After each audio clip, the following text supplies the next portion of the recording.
I got halfway through filming the first version of this video before realizing my microphone was turned off. This is the first time you're seeing this, but this is the second time I'm filming this video. Okay.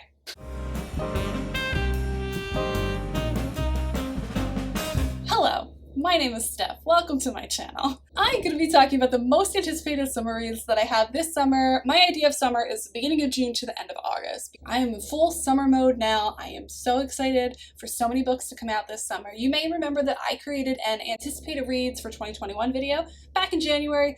Since recording that video, I have discovered so many new authors and books, and I have to share them with you because many of them are coming out with books this summer, and none of them were included on this list that I made in the beginning of the year, so I was like, I have to update it. I need to share them with you because I'm excited. So, without further ado, if you like this video, be sure to give it a like, subscribe to my channel for more fun bookish kind of content and videos from me. It means so much to me as I'm trying to grow my channel and reach a wider audience. So thank you so much for watching, and if you have any books that you're anticipating this summer, whether they're new releases or books you just haven't gotten to yet, definitely comment with what you hope to read this summer.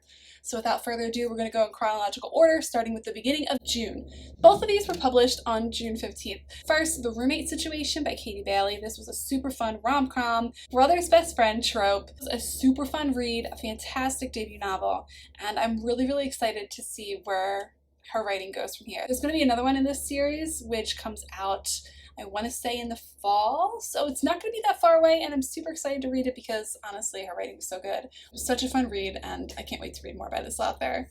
Then we have Terry Wilson's Once Upon a Royal Summer. That was also published on June 15th. This is published by Hallmark, so if you like Hallmark movies, then this might be something for you. Our main female character works in a fairy tale land park, similar to something like a Disney park. That is her job. She goes to work dressed up as a princess and hosts different events or walks around the park and mingles with guests in that way.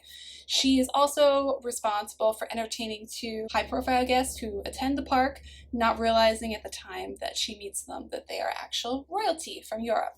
So she gets to interact with this widower who's a prince and his daughter who's celebrating her birthday, and then things ensue from there. We have the grumpy sunshine trope in this story, we have the secret royalty story, we have a lot of different great tropes in this, and it was just a light, entertaining, fluffy, sweet read.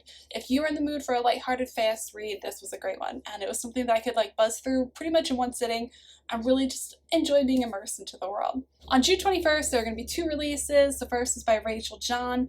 This is I Hated You First, and this is the enemies to lovers trope, kind of friends to lovers a little bit too. They're childhood friends.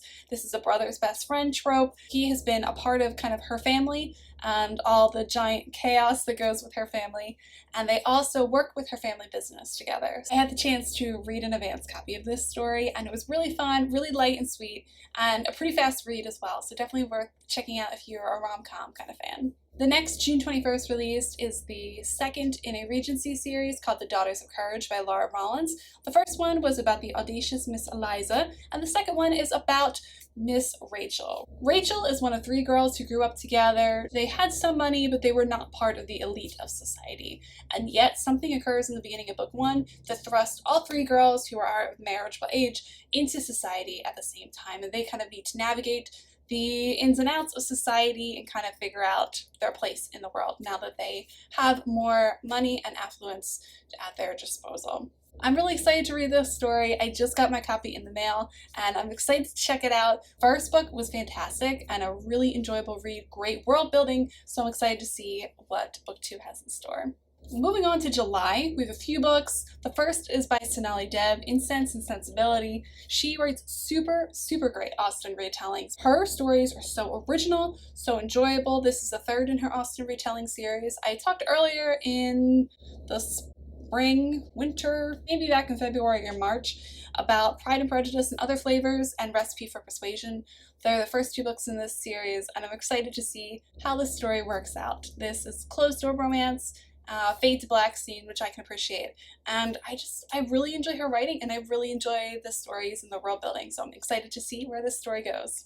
Then on July 12th, we have the final book in the Love Cliché series by Emma Sinclair. I have talked about these so much recently because there's so many great tropes. This one is Falling for Your Enemy. This is going to be an enemies to lovers. We kind of have a little bit of an idea of who these two characters are a little bit from the previous book, Falling for Your Best Friend, which is so good. We get to know all the girls in this series because they're all roommates in book 1 of this series, and it doesn't have to be read chronologically, but I really recommend if you like reading things in sequential order, this is a great series in which to do so, but you won't be lost if you skip around to your favorites. But I really, really enjoy this series. It's so funny. It's so enjoyable. This is an indie author, so you get to support an independent author at the same time as reading a fantastic rom-com. So I'm super excited for this, which is coming out on this fall. Next one I have talked about before, but I am super psyched, is Isn't It Romantic by Lyssa Kay Adams.